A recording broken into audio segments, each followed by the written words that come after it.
They leave me with the doozies. Every time GMAC signs me up for the craziest games, they're always Bulls games. Wow. Welcome to the Knicks Film School Postgame Show. Benjy Ritholtz here with you, presented by BetUS, I should say. That was wild. What a strange game. From the tip, it started with the most pickup game-esque feel that I've ever seen in an NBA game for the first quarter. Teams just running up and down, chucking threes. It was like the All-Star game never ended. And mostly missing them, both teams. And the Knicks kept finding a rhythm and then making some bonehead dumb plays to allow the Bulls back in. They'd go up 6, they'd go up 9. They'd let the Bulls back in, and that basically was the pattern for the last 3 quarters of the game. And then you got to debrief an entire crazy sequence at the end of regulation, an unbelievable Mikal Bridges block that goes down as one of the clutchest plays of the year. And just to focus in on that for a second, that was a brilliant play call by Billy Donovan, who knew that Precious was going to switch off of the big and knew he'd have a guard or wing pinned in the paint with Vooch. It worked to perfection. The entry pass was perfect from Lonzo Ball. And it's just an unbelievable play by Bridges to get a hand on that. He's given up 6 inches on Vooch, something like that. Obviously, he has an amazing wingspan and was able to get a hand on that thing at the last second, and a game-saving play, obviously. This postgame would have a very different tenor had he not made that play, and I don't think you can talk about this game without that being the headline. A game-saving block by Mikal Bridges, who has been maligned for his defense, certainly early in the year. Got off to a tough start defensively, wasn't giving you what you thought the Knicks had signed up for, trading everything for him. I think that's gotten better steadily throughout the year. I think he's now handing in consistently very good defensive performances. At times in this game, he played excellent defense at the point of attack, whether it was on Kobe White or Lonzo Ball. But then to make that play, to show the versatility, the switchability onto a game-saving block like that, pretty awesome for Mikal. Even in overtime, the Knicks would get out to a lead. They got up 5. Maybe they got up 6. Can't remember offhand right now, but again, some kind of silly offensive possessions. Just they couldn't pull away, making consistently good decisions on the offensive end and then securing loose balls on the defensive end, not giving up threes in transition. They struggled all night to just kind of hold the Bulls down in that pace. And so that was kind of the whole feel of the game as we went. I mean, who are we blown away by? I think you got to start with Deuce McBride. And I think he was probably the only player that I thought was like excellent in this game. And even he made some bad decisions. I can think of one specific transition layup that he should have passed to Mikal. He tried to go on his own. He's done that a lot this year. It's a little frustrating. But he was excellent tonight. And he showed you why it is that a lot of people, and I don't think it's a wrong opinion, the data supports it at this point. There's reasons to believe, and DJ and I talked about it last night on the X's and O's show, that him in the starting lineup changes the look for this team in a positive way. And he's part of a lot of the Knicks' best lineups this season. What he provides is pressure at the point of attack, and we saw that in spades, especially in the first half. I mean, he was a menace in the passing lanes, took the ball from Giddey a couple times, had an amazing block off the backboard in the first half. And then the three-point shooting, and his three-point shooting is just fundamentally different than anyone else the Knicks have right now because of his ability to pull from above the break with confidence. Mikal Bridges doesn't do that. Saw it again tonight. Didn't make any above the break threes. Was way off on a couple. OG Anunoby, when he plays, isn't a great above the break shooter. Josh Hart, certainly not a confident above the break shooter right now. And so to have that basically that quick trigger at above the break is really valuable to this team. And we saw it tonight. McBride making a bunch of threes at key points in the game, including a crazy step back in overtime that might be forgotten because it was so early in the overtime period. But the Knicks offense, the first possession was a turnover. The second possession went nowhere. Deuce is isolating somehow with the ball with 5 seconds left and gets off a crazy step back three over the top from the top of the key and makes it. That was also a game-saving shot. So the combination of pressure defense at the point of attack and the three-point shooting, the quick trigger above the break, even if the percentage looks similar right now to a guy like Mikal Bridges, you feel the difference gravity-wise with his ability to shoot it from anywhere on the floor. And look, he supported all those arguments tonight. You know, it's hard to push back on at this point. I don't think they're going to move away from the starting lineup once everyone's healthy. But it's fair to certainly wonder if they should stagger lineups and get out subs quicker so that the starting lineup plays a little less together and Deuce McBride plays in combinations with the starting lineup more. And you saw why tonight. He was excellent. He was excellent. Brunson and Towns had weird games, kind of high value, volume, low efficiency games for their standards. Cat's third quarter was crazy. The thing I would say about Cat, and I've been on this take now for a couple weeks, sometimes the big Cat games and the big Cat quarters can get a little unserious. And so when he's bursting out offensively, he's often given a lot back on the defensive end. He loses a little bit of focus on that end. And so sometimes you'll see those outbursts not coincide with big changes in the scoreboard. Some of his best games this year, including one against the Bulls earlier this year, including the Atlanta game they ended up winning, but almost lost. Some of his biggest games, they don't always go well for the Knicks, whether it's too close to call, like this one, or the Atlanta game, whether it's a loss like his 60-point game in Minnesota last year. Like, it just feels like sometimes his high volume, high scoring games don't translate to winning all the time. But still, you got to give him credit for after a really rough first half, finding his offense to a huge degree, made some very tough shots in overtime. His two-man game with Brunson, especially on pocket passes, was really effective in overtime and in the fourth quarter. That's great to see. Obviously, their chemistry continuing to improve. Brunson made one clutch shot, missed a bunch of clutch shots, but made a key play on a loose ball. Although the Knicks didn't end up scoring on the possession, gave him a chance, just kind of rushing for an offensive rebound in a way that Brunson, you don't see that kind of winning play from Jalen Brunson very often, where he's chasing after an offensive rebound with Lonzo Ball, secured another chance for the Knicks to score. He's just a winner, right? He makes winning plays. He drew an offensive foul and a moving screen late in the game. So not the best offensive Brunson game by any stretch, but did make a clutch shot, made some clutch plays on both ends of the floor. Josh Giddey is like the best player in the league against the Knicks. It's crazy. He made every three. Like, I don't know where that comes from. Why does it always happen against the Knicks? That guy kills the Knicks in the second half. How many points did you have in the second half? I got to look it up. He destroyed them in the second half, both in the paint and from three. And the Bulls made some tough shots there to really get that game to overtime. Vooch's kind of rainbow three off the inbounds pass. So the Knicks didn't get super lucky in terms of the shot making. But then again, Lonzo Ball missed a wide open one from the top of the key just before that. Man, I'm still digesting that game. I don't know if there's any like big picture takeaways from it. Like, it's a weird vibe. You're missing two of your starters.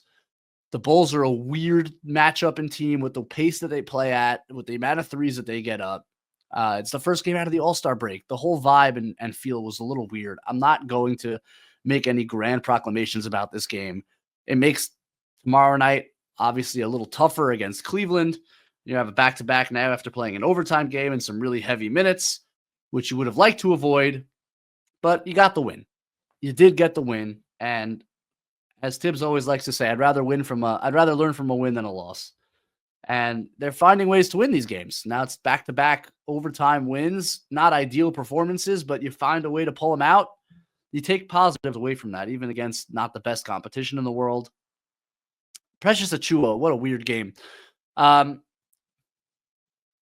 Precious destroys their spacing. He destroys it. And as the game went on, Chicago got more and more aggressive. That's the kind of stuff that, like, the Bostons of the world right from the get-go are super aggressive, helping off of Precious. The teams that aren't necessarily as disciplined or experienced take some time to adjust to that, but you saw Chicago slowly but surely start playing off of him and more and more and more, clocking up everything else Knicks wanted to do. When he's in the corner, he just damages the spacing so much. And there were a couple plays where Brunson hit Towns in the pocket and the defense collapsed so quick on Towns he couldn't get to the rim. And if that's OG Anunoby, it's probably a layup or a dunk. But when it's Precious Achiuwa, it ends up being a turnover or a missed floater because the help is so strong off of Precious. That said, the versatility he provides defensively, and I was so happy to see Tibbs go to Precious on Vooch a lot of the second half and move Towns onto their lesser wings, whether it was Bazelis or whether it was their second-round pick, who I'm blanking on his name, Phillips. They have that versatility with Precious. And by the way, I hope that they can translate some of that to when OG's back, because OG can guard Vooch. And you can make OG now the one that's put pressure as the guy who's guarding the screener. And Towns could be a little less involved if you have a lesser wing to stick him on. That's, of course, what Minnesota did, which brought out the best defense in Towns. We saw some really nice possessions, interplay between Towns and Precious defensively in overtime, especially with that matchup shift, which I liked. And as I said on the X's and O's show last night, as I said in my grade book, the rest of the season to me is about how we figure out Karl-Anthony Towns defensively. And so to see in the first game at a break, maybe here's your big picture takeaway of the night, because I don't have many, but this is a big one. To see Tibbs already toggling, shifting lineups for Towns to guard the 4 and have Precious guard the 5. That's encouraging to me. We're going to start to see Tibbs pull some levers that he's avoided until now, experimenting, I hope, with different looks for Towns to start getting some consistent stops. Chicago can be an explosive offensive team. I thought for the most part, the Knicks held them down, so that's a good thing. And I think part of that was shifting Towns around assignments. I thought Landry Shamet gave solid minutes off the bench again. That's 3 straight for him. Made a key 3. The defense was solid. So good for him. He continues to at least build trust, which I'm not so high on Landry Shamet. I don't think he's going to be in the rotation come playoff time, but as a fill-in, it can be very valuable. You saw that tonight. Ariel Hukporti. Haven't gotten to him yet. Very happy with his performance. You have 6 fouls. You might as well use him as the backup big. I have no problem with him picking up 4 fouls, though some of them were strategic fouls and good fouls. His ability to hedge out on pick and roll, the mobility that he shows defensively, multiple actions, and then the help side block that we saw as well. His activity is really exciting. His versatility defensively, his ability to move his feet. You like to see it. Obviously needs to build up a little discipline, just calm down a little bit. But that's part of the process for a rookie big. And I think they have to be happy with where he's at. And made a Hartenstein floater as well, which was very exciting. So a lot to like from Hukporti. And that's kind of all the performances. Again, I don't think it's a very important big picture win against a team that can't decide what it wants to do in terms of tanking. It's just extremely mediocre team. But they give the Knicks some problems with their pace and their 3-point volume. And to get a win against that team, even they haven't beaten them yet this year until now, that's a good thing. That's a good thing. And we'll see how it goes tomorrow night against Cleveland. That's a whole different ballgame. But with that, I think we can hit the super chats. Kev is on the 1s and 2s. He is the best. Andrew's not on the 1s and 2s, but he's here. That's right. Hi, Benji. How are you? How are you, brother? Thanks for giving me another doozy, my man. You got a W. You finally got to do a post game after the Knicks played the Bulls and actually beat the Bulls. How about it? Benji, this is cause for celebration. I am celebrating. Don't you see it on my face? So yes, totally. I see it on your face. You know what else we're about to see happen is you take part in a brand new bit here at Knicks Film School. Oh, so little recap of the last, let's say 4 weeks, because the Knicks are 10-2 in their last 12 games now. They've actually been very good lately. Coincidentally, those 2 games that they lost coincided with Knicks Film School watch parties. So I'm here to do the T squared plug early because we're gonna mix things up a bit. Join us tomorrow for Knicks against the Cleveland Cavaliers. They will take on the Cavs at 7 p.m. But if you look at your graphic right now, for those listening, we have on there pregame Knicks trivia starting at 6:15. We're gonna do some Knicks trivia and try and make this an official thing that we do before watch parties. Obviously, Benjy observing Sabbath will not be there, so I wanted to make sure you had a chance to partake in some Knicks trivia. Oh, so yeah. What's gonna happen, and this is a tease for anybody that wants to show up. We're gonna start at 6:15. Normally we do our pregame hangout an hour ahead of time, so be there at 6. Get your spots. Anywhere from 1 person to 5 people can be on a team. We got prizes for first, second, and third place. So Benjy, your question, it's multiple choice, multiple answers to this. I shouldn't say multiple choice, multiple answers to this trivia question. You ready? So You're going to get 60 seconds to say as many as you can. Oh, God. So the question is, Benjy, name as many as 5 teams that the Knicks have beaten twice this year. There are 11 potential answers available to this question. The clock starts when you hear the music start playing. Go. Nets. That's 1.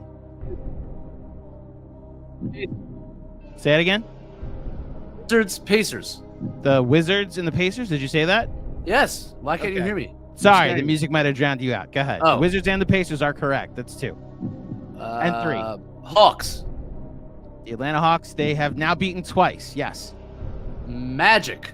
And they beat the Orlando Magic twice. Well done. So you got all 5. You got 5. Let's see how many more you can get. Oh, keep going. Sixers. They beat the Sixers twice.